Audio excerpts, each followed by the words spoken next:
El tema es la radiología osteomioarticular. Yo doy esta clase hoy viernes y el miércoles que viene le doy la clase, damos la clase de columna vertebral y ya es la última clase a mi cargo de este bimestre para ustedes. Bien, radiología osteomioarticular entonces, un pequeño y somero repaso de la... Vamos a poner el puntero. Un pequeño repaso de la anatomía ósea, porque siempre cuando nos referimos a algo que está pasando en el hueso, vamos a tratar de encajarlo a alguno de estos lugares. Esto es la epífisis, esto es el cartílago de crecimiento o la fisis, y esto que está acá es la metáfisis, sin tener una zona bien demarcada. Acá termina la metáfisis y acá empieza la diáfisis, ¿eh?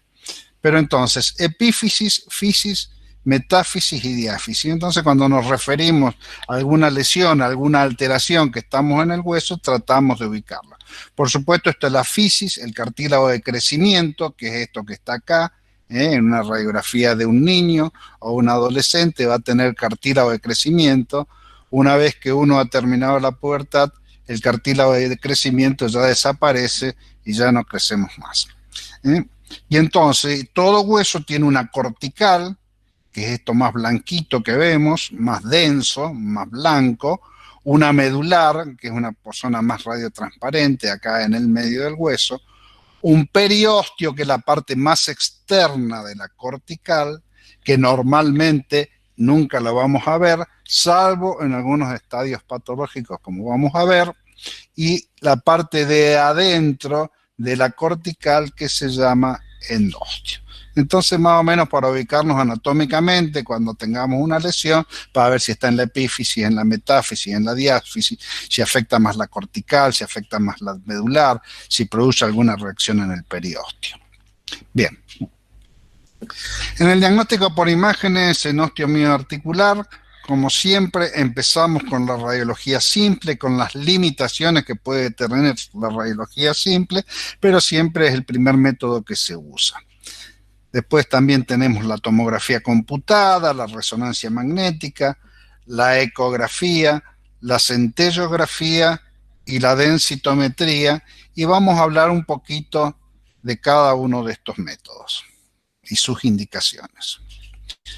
Entonces, lo importante o fundamental en esta clase, que es una verdad de perogrullo, pero ustedes tienen que saberlo, que siempre las radiografías son en dos proyecciones, frente y perfil. Acá tenemos una radiografía de la rodilla izquierda, radiografía de frente y radiografía de perfil. En columna vertebral, radiografía de frente, radiografía de perfil. En las radiografías, por ejemplo, del hombro, si hacemos una radiografía de perfil, se nos superpondrían los dos hombros, entonces se hacen otras listas como es frente y axial. En la radiografía de cadera, por ejemplo, cadera derecha, frente y axial. Si hacemos una radiografía de cadera de perfil, se nos van a superponer las dos caderas. Entonces, frente y perfil, frente y axial, según corresponda. De cualquier forma, no es problema. Ustedes, cuando tengan que pedir, pueden poner radiografía de hombro, frente y perfil, y el técnico radiólogo, el licenciado que hace la radiografía, sabe que tiene que hacer una proyección axial. Lo mismo pasa con la mano, radiografía de mano frente y oblicua. Si hacemos una radiografía de perfil de la mano, se nos van a superponer todos los dedos, se nos van a superponer todos los huesos y no vamos a ver nada. Entonces, lo esencial es que son dos proyecciones y podemos recordar que sea frente y perfil. Y fíjense, acá tenemos una radiografía de frente, es un niño, tiene cartílago de crecimiento, esto es la fisis que habíamos dicho, y tiene acá una zona que nos puede llamar la atención en un niño con un traumatismo. Entonces esta es la radiografía de frente y fíjense en la radiografía de perfil el pedazo de fractura, ni hay que ser médico para darse cuenta de que esta es una importante fractura a nivel de la tibia, que aquí la podíamos sospechar. Por supuesto, la clínica va a ser sospechosa de que el paciente tiene una fractura, pero fíjense cómo puede pasar inadvertida con una sola proyección y en la proyección de perfil el pedazo de fractura que tiene el paciente. Entonces, las radiografías siempre frente y perfil. Y acá tenemos una radiografía de mano, como ya dijimos, radiografía de mano, frente y oblicua. Si hacemos un perfil, se nos van a superponer todos los huesos. Entonces, yo le digo, ¿ustedes le ven alguna alteración? Cuando dábamos las clases, no en forma virtual, esta era una pregunta que siempre le hago a los alumnos, para ver si ven alguna alteración, y entonces ustedes tienen que responderme, doctor, muéstreme la otra proyección, y entonces yo le digo si tiene algo o no tiene nada.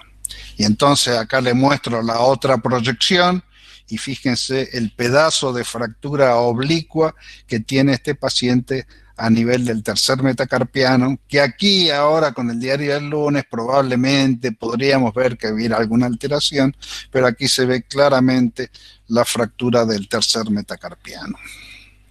Entonces, dos proyecciones, en este caso que es la mano, fractura ósea, frente y oblicua. Entonces, ese es el mensaje fundamental con respecto a la radiología y que tiene limitaciones. Cuando tiene limitaciones, por ejemplo, si tenemos unas fracturas complejas o una fractura sospechada y no la vemos bien o nos parece que probablemente sí o no esté fracturado, entonces podemos recurrir a la tomografía computada. Entonces, en fracturas complejas, en fracturas sospechadas, pero no vistas claramente con la radiología simple, en caso de tumores óseos, en caso de metástasis ósea, si tenemos que hacer una biopsia de una lesión ósea, el radiólogo intervencionista se va a ayudar con la tomografía computada. Para evaluar las articulaciones también puede servir, pero no es tan buena como la resonancia magnética. Y la ventaja que tiene actualmente la tomografía computada, que es un procedimiento muy rápido y se pueden hacer lo que se llaman las reconstrucciones. Fíjense, este paciente, una radiografía de tobillo de perfil, se había caído parado, entonces estamos sospechando que este paciente tiene una fractura del calcáneo. A veces las fracturas del calcáneo son muy difíciles de ver, pero fíjense con la tomografía computada y con la reconstrucción, fíjense que casi estamos viendo anatómicamente el hueso, los huesos del pie, y fíjense cómo se ve muy bien la fractura del hueso calcáneo, que se veía, pero más o menos en la radiografía simple, y acá con la tomografía computada y con la reconstrucción se ve perfecto. Eso ayuda mucho al traumatólogo para ver qué es lo que va a hacer con ese hueso calcáneo. Profe, ¿puede marcar en dónde se ve la radiografía en la fractura de la radiografía? Ven el marcador, ¿no? Es esto que está acá. Sí, sí, sí. Es esto que está acá. Ok. Y le muestro esto porque la radiografía de calcáneo es una radiografía muchas veces difícil de ver la fractura. Hay varias zonas, por ejemplo, los codos de los niños, que a veces uno se ayuda por signos indirectos para ver la fractura. Entonces, por eso es que le he puesto esta radiografía de calcáneo, que muchas veces nos puede pasar desapercibido o ser muy sutil la línea de fractura, y con la tomografía computada se ve muy bien. O sea, ante la duda, no tengan miedo de pedir la tomografía computada. Fractura de la base del primer metacarpiano se ve con la radiología, pero con la tomografía computada se puede ver en mucho mejor detalle, y eso le sirve mucho al traumatólogo, para el ortopedista, para ver cómo va a solucionar ese problema. Fractura de la base del primer metacarpiano. Y quiero mostrarle este caso, ya que estamos hablando de la radiología simple y de la tomografía computada y de las limitaciones de la radiografía simple. Este es un paciente que había sufrido un importante traumatismo, estaba con mucho dolor, estaba con mucho edema de partes blandas, casi seguro tenía una fractura. Le hacemos las radiografías Entonces, como dije, radiografía simple, frente y perfil de rodilla, y no se ve absolutamente nada, ni en forma retrospectiva, ni con el diario del lunes podemos decir que acá hubiera una lesión. Pero la clínica era muy importante, de que el paciente tenía un importante traumatismo de rodilla, a pesar de que no lo veíamos con la radiología, y fíjense con la tomografía computada, el importante hundimiento del platillo tibial externo, es este que está acá. Estamos viendo probablemente la parte de adelante y la parte de atrás no la estamos viendo, pero acá pareciera que estaba indemne, y fíjense la depresión, la fractura, depresión del platillo tibial externo.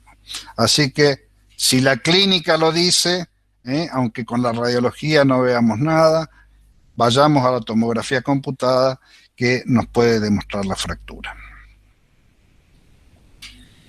En las articulaciones, como ya dije, no es tan importante, es mucho mejor la resonancia, pero bueno, en este caso, ustedes no han visto nunca, pero con esta que vean, esta es una articulación sacroilíaca normal, y entonces ustedes me dicen, bueno, esta articulación sacroilíaca es completamente anormal, está agrandada, acá hay esclerosis, acá hay como erosiones óseas, y este paciente lo que tenía era una sacroileitis infecciosa.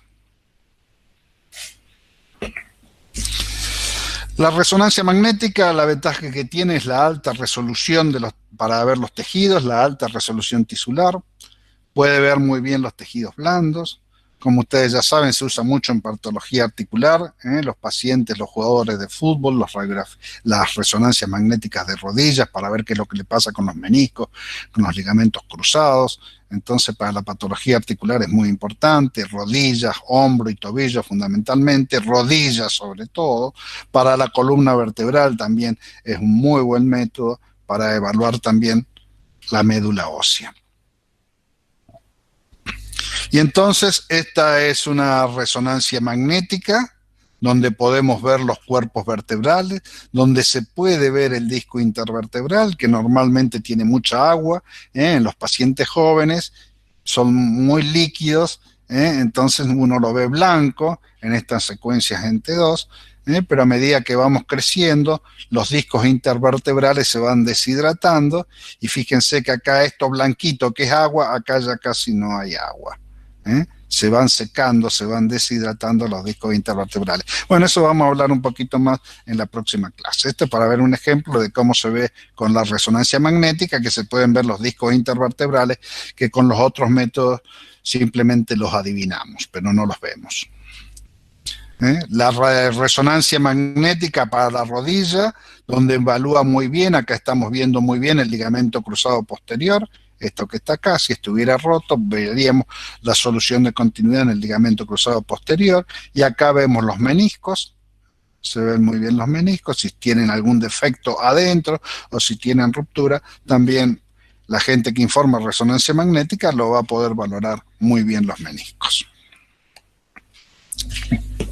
Fíjense, esta es una resonancia magnética, una radiografía simple de columna lumbosacra de perfil, donde ustedes ven los cuerpos vertebrales, ven los espacios intervertebrales, pero por supuesto no ven los discos intervertebrales, y uno diría de que es una radiografía completamente normal. Y fíjense con la resonancia magnética, este es el cuarto espacio intervertebral, fíjense cómo el disco se está herniando y se va yendo hacia el canal espinal. Entonces, este paciente tenía una hernia de disco que, por supuesto, con la radiología no lo vimos ni lo sospechamos. Bueno, en este caso, una metástasis de cáncer de mama también puede ser un buen método, como la cámara gamma, ya vamos a hablar un poquito de eso, la resonancia magnética para, por ejemplo, esta vértebra que está completamente destruida, que es una metástasis de un cáncer de mama. La ecografía es un muy buen método para evaluar las partes blandas, por ejemplo, un quiste de Baker, un quiste que se produce en el hueco popliteo, este es un quiste de Baker complicado, no tiene todas las características quísticas, y para la patología musculotendinosa, por ejemplo, acá una ruptura del bíceps, hay una pequeña colección en la zona que corresponde a una ruptura del bíceps. La cámara gamma, el radiotrazador que se usa es el Tecnesio 99. Es un método muy sensible, o sea, nos dice ahí hay una movilización de calcio, pero es muy inespecífico. Nos dice que hay una movilización de calcio, pero la movilización puede ser por artritis, por artrosis, por un proceso infeccioso, por un proceso metabólico, y ese es el problema. Entonces es muy sensible, pero poco específica. Y las fotos, las imágenes, son con muy baja resolución anatómica. Ustedes ven, estas son las imágenes. Ahora, por supuesto, si es un paciente que tiene cáncer de próstata y vemos múltiples focos hipercaptantes en zona de médula roja, eso muy probablemente sean metástasis. Ahora, simplemente nos dice entonces que hay una movilización ósea, la cámara gamma. Se usa en caso de metástasis, osteomielitis, fracturas de estrés, podemos usar la cámara gamma. Las fracturas de estrés son cuando un hueso normal es sometido a un ejercicio que no es el normal, o sea, se estresa el hueso. Por ejemplo, un caminante que nunca salió a caminar y de repente sale y camina 30 kilómetros, entonces ahí se le puede hacer una fractura de estrés. Y son bastante difíciles de ver las fracturas de estrés con la radiología simple. Profe, esa imagen es de un esqueleto enfermo, ¿no? Sí, este es un paciente con metástasis de próstata. Sí, todos estos focos hipercaptantes ahí en las costillas y acá en la columna es por metástasis. Estaba puesto por ahí, bueno, no está el cartel. Bien, entonces esos son los métodos que disponemos por imágenes, como ya les dije, siempre empezando con la radiología simple y de acuerdo al contexto o qué clínica tenga el paciente, vamos a ver con qué método seguimos. Bien, entonces vamos a pasar a hablar un poquito de patología y es la radiografía de cráneo de un niño que se cayó de la cuna, como dice ahí el cartel. Se hace la radiografía de cráneo frente y perfil y se informa sin lesiones de la calota ósea. O sea, no le vemos nada, que es lo que puede ver la radiología simple, el hueso. Pero fíjense, el paciente vuelve, lo traen los padres de vuelta a las 6 horas, y fíjense el pedazo de hematoma extradural, con esto bien denso, porque esto es sangre, esto es hemorragia, tiene un importante hematoma extradural y la calota ósea no tenía nada. Esto es para hablar de las radiografías innecesarias o las radiografías que no habría que pedir. Y una de ellas, y que es muy frecuente y que lo vemos en los servicios, en los distintos servicios donde uno está, la radiografía de cráneo frente y perfil. ¿Por qué? Porque el niño se cayó. Entonces, imprescindible para los padres hacerle la radiografía de cráneo frente y perfil. Y lo importante no es saber, con la radiografía de cráneo frente y perfil, no es saber si hay una fractura ósea, sino lo importante es saber si hay un hematoma, como estamos mostrando recién. Entonces, el 10% de los pacientes con fractura de calota craneal tienen hematoma. Y el 60% de pacientes sin fractura de calota tienen hematoma, como el caso que mostramos recién. Entonces, para calmar la ansiedad de los padres, de la madre, de los abuelos que están todos alterados porque se cayó el nene de la cuna, si vemos clínicamente que el niño está bien, y a lo mejor para calmar la ansiedad simplemente pedimos la radiografía de frente y de perfil, de cráneo, frente y perfil, pero sabiendo que sirve para muy poco. O sea, lo importante es observarlo clínicamente al niño y de acuerdo a cómo evoluciona, cómo está el niño, ver de hacer tomografía computada o no. No importa si el hueso está roto. Otra radiografía que se ve muy frecuentemente es la radiografía de parrilla costal. Acá tenemos fracturas costales, fracturas costales, fracturas costales. Con la fractura costal no podemos hacer absolutamente nada. O sea, no la vamos a poder enyesar, no se la vamos a corregir quirúrgicamente esa fractura. Entonces, no tiene mucho sentido pedir la radiografía de parrilla costal. Y a veces la radiografía de tórax es bastante difícil ver la fractura costal, hay que hacer proyecciones oblicuas, hay que hacerlas bien las proyecciones. La ecografía es un método que ayuda, el paciente dice me duele acá en esta costilla, el ecografista va, pone el transductor y ve la fractura de costilla. Pero de cualquier forma es muy poco lo que podemos hacer ante un paciente con fractura costal, salvo que sea fractura de la primera o segunda costilla que puede romper los troncos supraórticos, puede lastimar los troncos supraórticos, o las radiografías de costillas inferiores que pueden lastimarnos el hígado o pueden lastimarnos el vaso. Pero estas radiografías de la parte media del tórax no tiene mucho sentido, no podemos hacer mucho, entonces lo que hay que pedir es una radiografía de tórax o una tomografía computada de tórax, porque puede haber un neumotórax, una contusión pulmonar, una laceración pulmonar, que eso es mucho más importante que la fractura costal per se.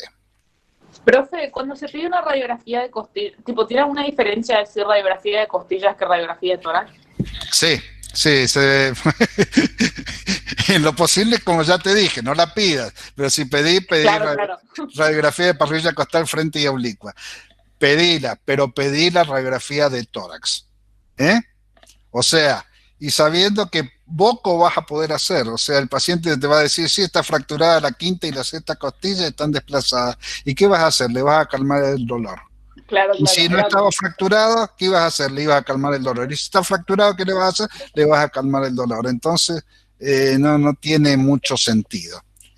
Entonces, radiografía de tórax, en este caso una radiografía localizada, tratando de buscar la pleura visceral. Los neumotoras a veces cuando son muy pequeños no son tan importantes porque con reposo se arreglan, tratar de buscar la línea de pleura visceral, difícil de ver, pero con la tomografía computada ahí se ve la línea de pleura visceral y ahí que tenemos el pequeño neumotórax izquierdo.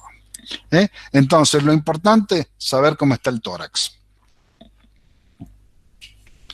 Y una pequeña recapitulación, no hemos mostrado todas de las radiografías innecesarias, esto está sacado de la literatura, no es un invento mío.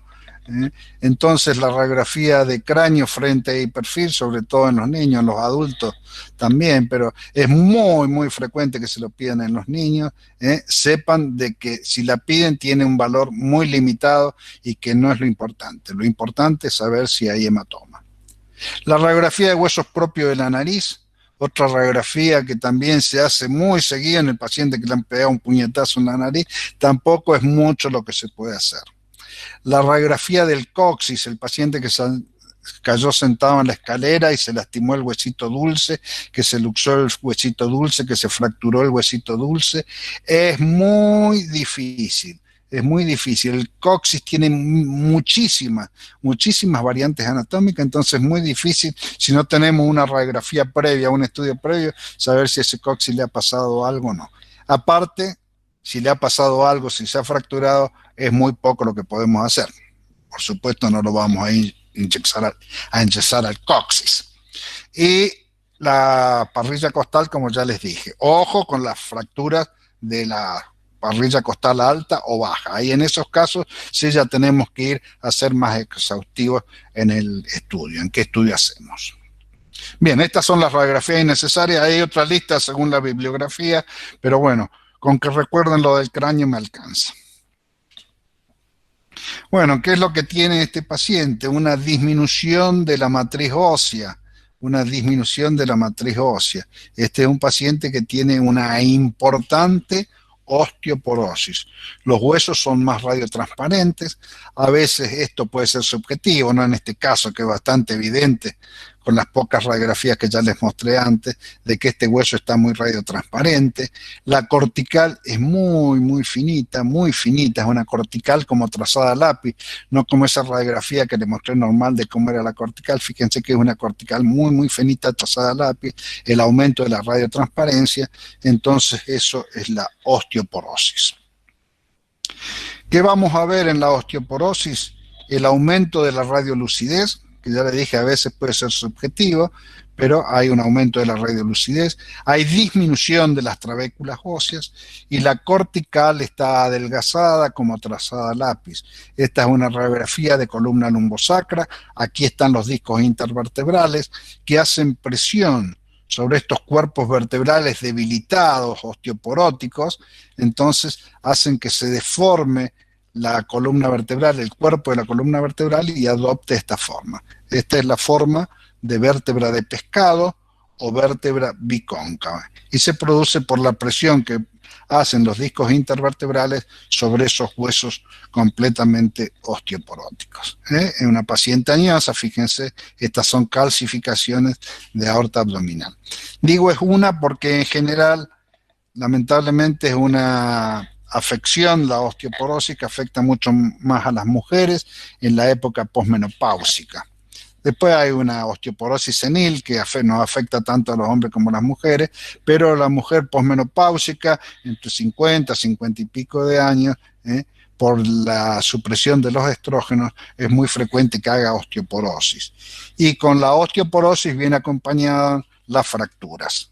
Son muy comunes las fracturas de caderas y las fracturas de vértebra. Esta es una vértebra que está disminuida de altura. Ustedes ven la interrupción de la cortical en el platillo superior de la vértebra porque está fracturada esa vértebra.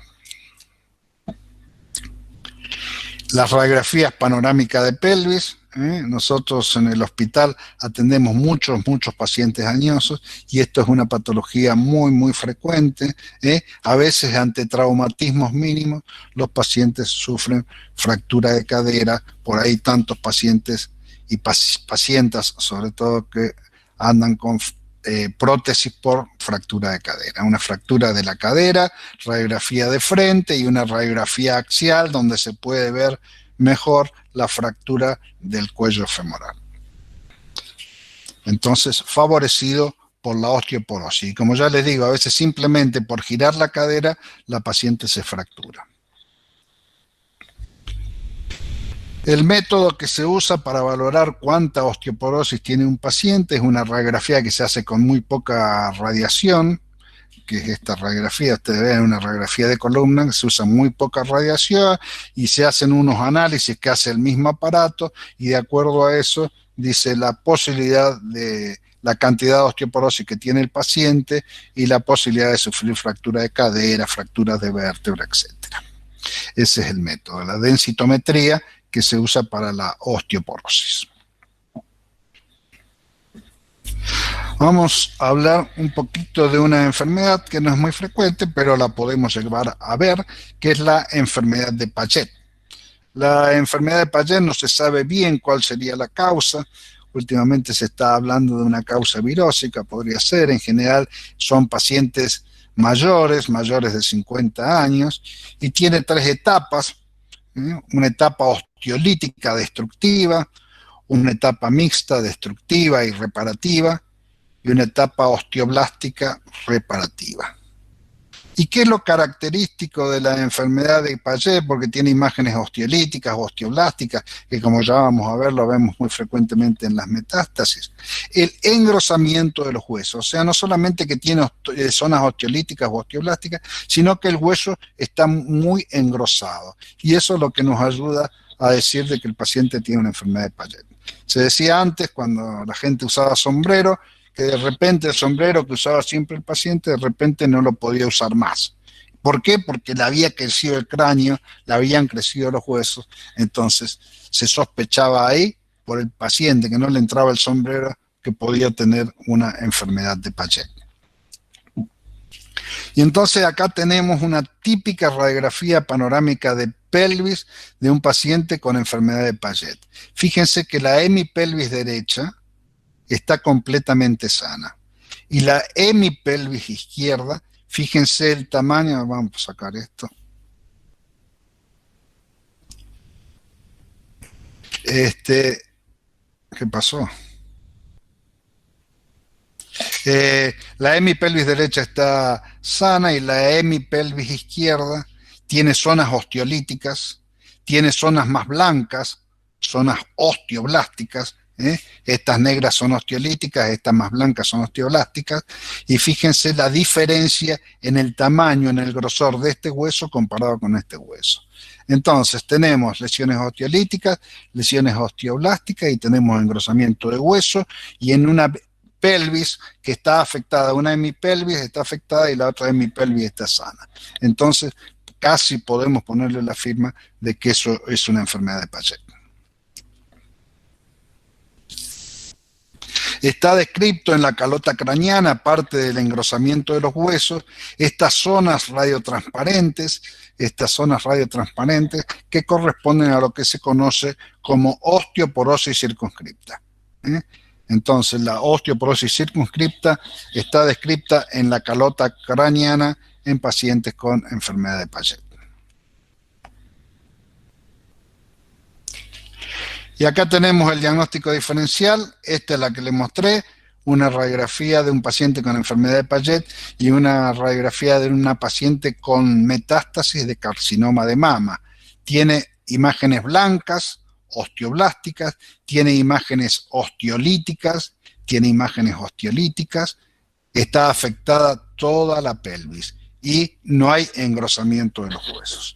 Entonces, lo que tenemos acá es una enfermedad de Paget, el engrosamiento de los huesos, osteolíticos y osteoblásticos, y acá lo que tenemos es una metástasis de cáncer de mama, osteolíticos, osteoblásticos, no engrosamiento de los huesos, afectando toda la pelvis y no una hemipelvis.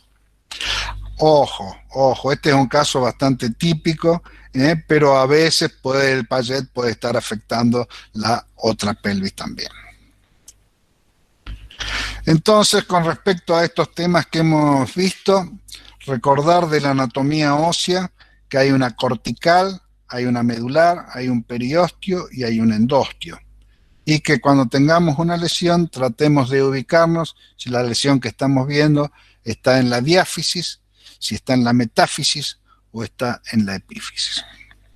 De la radiografía simple como concepto fundamental, siempre dos proyecciones, frente perfil, frente y oblicua, frente y axial. La tomografía computada, la resonancia magnética y la cámara gamma con sus indicaciones precisas y la cámara gamma con su poca especificidad. La ecografía para ver las partes blandas y el músculo. Hablamos un poquito de las radiografías innecesarias, sobre todo la radiografía de cráneo en el niño que se ha caído. Lo importante es saber si hay hematoma, no si hay fractura de la calota ósea. Hablamos de la osteoporosis, donde los huesos son más radiotransparentes, con una cortical fina y con disminución de la trama. Y hablamos de la enfermedad de Paget, que puede tener una etapa osteolítica, una osteoblástica, una mixta, como hemos visto, donde hay lesiones osteolíticas o osteoblásticas, y que una característica fundamental para sospechar la enfermedad de Paget, aparte de las lesiones osteolíticas o osteoblásticas, es el engrosamiento de los huesos. Y ahora vamos a hablar de los tumores óseos, de la lesión ósea solitaria. Los tumores óseos con relación a las metástasis óseas, si hay 100 metástasis óseas, hay un tumor óseo, sobre todo tumores óseos malignos. Pero de cualquier forma hay que saber algunos conceptos básicos sobre la lesión ósea solitaria.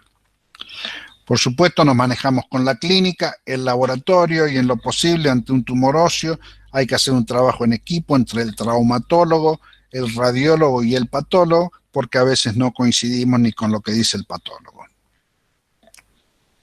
Entonces, la pregunta es, ante un tumor óseo, ¿la lesión solitaria es real o no? ¿La lesión es benigna o es maligna? ¿Es necesario hacerle biopsia a esa lesión? ¿Y es el hallazgo histológico, o sea, lo que nos dice el patólogo, tiene que ver con lo que hemos visto radiológicamente? Tenemos esta radiografía panorámica de pelvis. Estos son gases intestinales, esto es orina en la vejiga, y tiene esta imagen aquí en el hueso ilíaco izquierdo. Y esta es una lesión osteolítica. Se puede confundir con los gases, pero los gases están más acá. No puede haber gases sobre esta zona del hueso ilíaco y corresponde a una lesión osteolítica por una metástasis de un cáncer de mama. Entonces, radiología, o sea, la imagen que tengamos, el lugar de la lesión, o sea, por ejemplo, si está en la rodilla, ¿eh? La edad del paciente, todo esto son cosas muy importantes, ¿eh? De acuerdo a eso, la radiología, al lugar de la lesión y la edad, podemos hacer el diagnóstico en la mayoría de los casos. O sea, vemos qué tipo de lesión es, dónde está, qué edad tiene el paciente y podemos ir a los cuadros que están en los libros o que están en Google, para ver de acuerdo a la edad y al lugar qué tumor puede ser. La lesión puede ser agresiva y expansiva, como en este caso. Fíjense, casi está volado todo el hueso ilíaco, una gran destrucción ósea, en el caso de un condrosarcoma, un tumor óseo maligno cartilaginoso. Cambios en la arquitectura interna. La lesión puede ser completamente destructiva, una lesión osteolítica, como estamos viendo acá, o sea, está roto, ha desaparecido el hueso, una lesión osteolítica, en este caso por una metástasis de un cáncer de vejiga. O puede ser una lesión productiva, osteoblástica, como en este caso, esto es lo que se conoce como vértebra de marfil. Si vemos una vértebra de marfil, por supuesto, lo primero que tenemos que sospechar es que el paciente tenga un cáncer de próstata.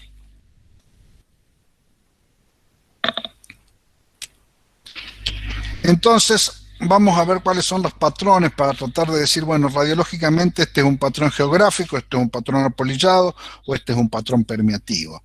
Dentro del patrón geográfico podemos tener un borde esclerótico, un borde no esclerótico o un borde indefinido, después el apolillado y el permeativo. Vamos a ver un poquito de cada uno. Acá hay una lista de las enfermedades que producen, de los tumores que producen estos patrones, pero no hay que aprendérselo de memoria y por supuesto la lista se puede agrandar.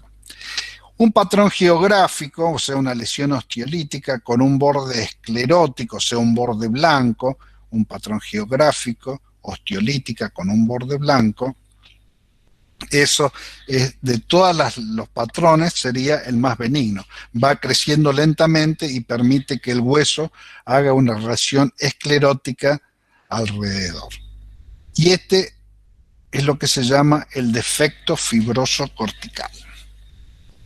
Aproximadamente, y según la literatura, el 50% de los niños y adolescentes pueden tener esta lesión que se llama defecto fibroso cortical, un patrón geográfico con borde esclerótico y con lobulaciones en su interior, como estamos viendo acá. El 50% de los niños y adolescentes tienen defecto fibroso cortical, o sea que es un hallazgo muy común. Y por favor, recuérdenlo, porque todos estos pacientes, cuando ustedes lo vean, se van a asustar, va a decir, uy, alguna vez me hablaron del osteosarcoma o del condrosarcoma, eso es un tumor maligno. Entonces empieza la tomografía computada, la resonancia magnética, la cámara gamma, el PET, le hacen toda una cantidad de estudios al cohete, porque hay que saber de que existe esa lesión, que es muy frecuente y que tiene estas características.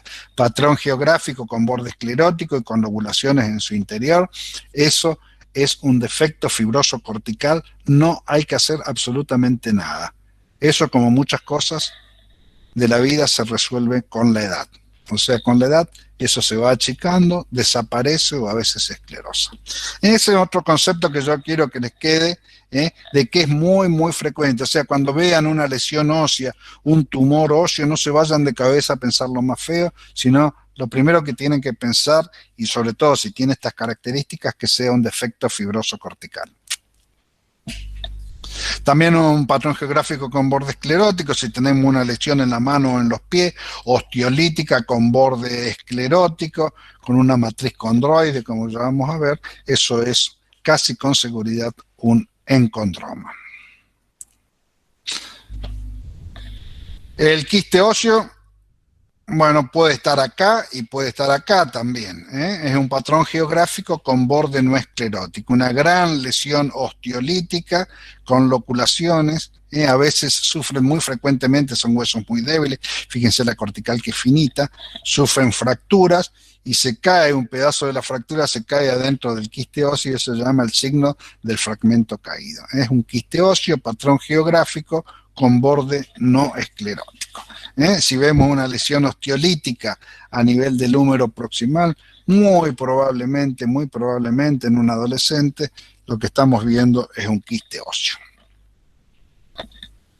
El patrón apolillado, donde tenemos múltiples agujeros que en general no son tan chiquitos, pueden llegar a medir hasta 1 centímetro estos agujeros. Entonces esto se conoce como patrón apolillado, en este caso con un paciente con mieloma múltiple. Hay otros sarcomas también que pueden dar un patrón apolillado.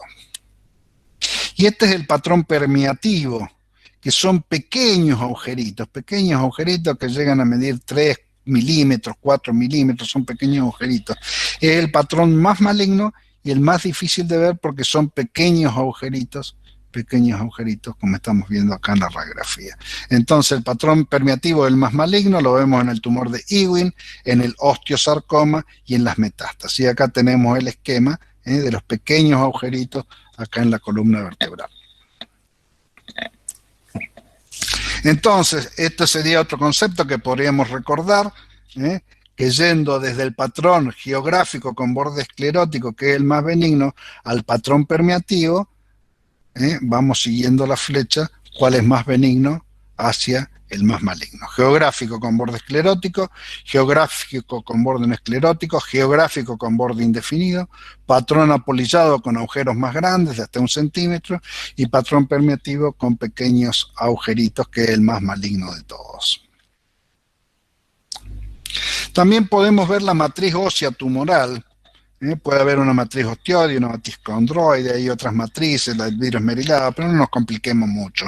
Recordemos la matriz osteoide, que es esta, como nubes algodonosas, es homogénea, y la matriz condroide, que es esta, nidos, arcos, anillos de cartílago. ¿Se acuerdan cuando hablábamos de la amartoma pulmonar? Nidos, arcos, anillos, las calcificaciones en palomitas de maíz. Bueno, esta es la matriz condroide, en popcorn. Y esta es la matriz osteoide. Si vemos esta matriz osteoide, sospechamos osteosarcoma. Si vemos la matriz condroide, sospechamos condrosarcoma. La reacción perióstica también nos puede ayudar. Habíamos dicho que el periósteo, la capa más externa de la cortical, que normalmente no se veía, pero en algunas circunstancias se ve, como en este paciente que ha tenido una fractura acá en el radio, entonces se ha hecho una reacción perióstica. Pero esta reacción perióstica es continua, eso quiere decir que se está soldando, se está resolviendo la fractura. Entonces, una reacción perióstica continua. Las reacciones periósticas continuas son benignas.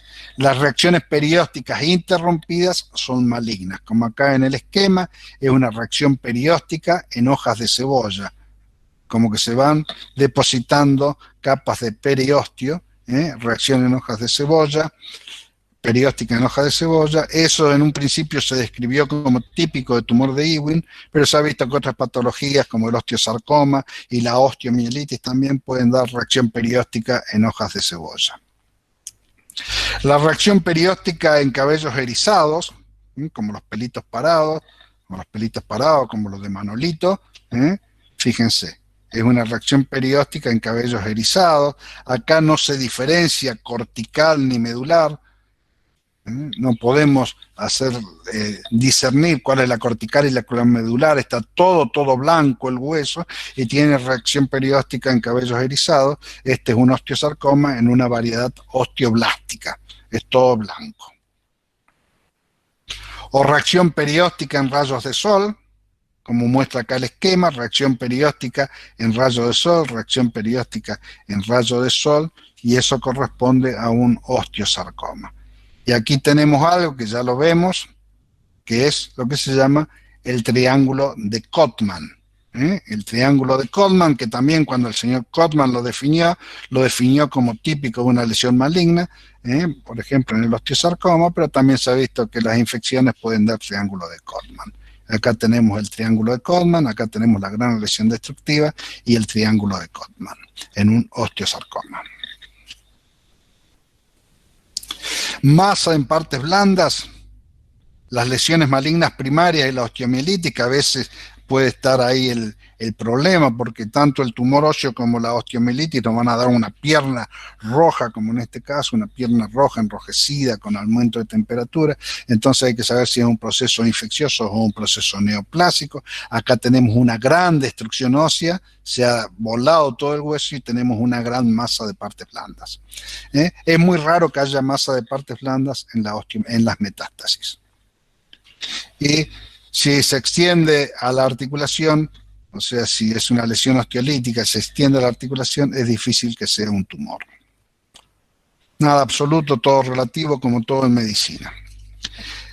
Entonces, cuando tengamos una osteólisis, una lesión osteolítica en un paciente mayor de 40 años, lo primero que tenemos que pensar es en metástasis por lejos, pero también el mieloma, sobre todo en pacientes más añosos, y linfoma sería otra posibilidad. O sea, primero la metástasis, cuando vemos una osteólisis, mieloma, linfoma. Si vemos una vértebra de marfil, como ya habíamos mostrado recién, lo primero que pensamos es un cáncer de próstata. Pero la enfermedad de Paget y el linfoma también nos pueden dar una vértebra de marfil. Entonces, ante la lesión ósea es importante saber si lo que estamos viendo es una lesión benigna o maligna. Algunas cosas que nos pueden ayudar: la lesión benigna es bien definida, la maligna es mal definida.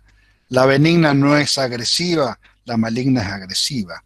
La benigna no es expansiva, aunque hay sus excepciones, como podríamos nombrar el encondroma o el tumor de células gigantes, pero en general no es expansiva y la lesión maligna es expansiva. Puede haber esclerosis, no hay esclerosis. La reacción perióstica, si hay, es una reacción perióstica sólida, continua. Si hay reacción perióstica, en general la lesión maligna es interrumpida. En general la lesión maligna mide menos de 6 centímetros, la maligna mayor de 6 centímetros, aunque eso por supuesto es bastante relativo. O sea, esta lesión maligna que mide más de 6 centímetros en algún momento midió menos. Bien, entonces, los conceptos para llevar a casa de esta parte de tumores óseos: tendríamos que tratar de ubicarnos con el patrón de destrucción ósea, si es un patrón geográfico, si es un patrón apolillado o un patrón permeativo, recordando que de acá para acá la cosa se va haciendo más maligna. Ante la presencia de un tumor óseo, tenemos que ver la edad que tiene el paciente. Por ejemplo, el osteosarcoma es mucho más frecuente en los adolescentes y el condrosarcoma es mucho más frecuente en los pacientes adultos, y con algunas excepciones. Hay que ver la localización, por ejemplo, si tenemos una imagen osteolítica u osteoblástica con reacción periódica en cabello erizado, triángulo de Codman alrededor de la rodilla, y en un paciente adolescente eso casi muy probablemente sea un osteosarcoma, porque es el lugar donde más frecuentemente se localizan los osteosarcomas. Bueno, ver el patrón de destrucción. Y por supuesto, una vez que hemos hecho edad, localización y el patrón de destrucción por los parámetros que dijimos, podemos ir y consultar la bibliografía y a lo mejor nos podemos acercar al diagnóstico de cuál es el tumor óseo que estamos viendo. Bueno, espero que se haya podido grabar. Yo creo que los conceptos fundamentales se han podido transmitir.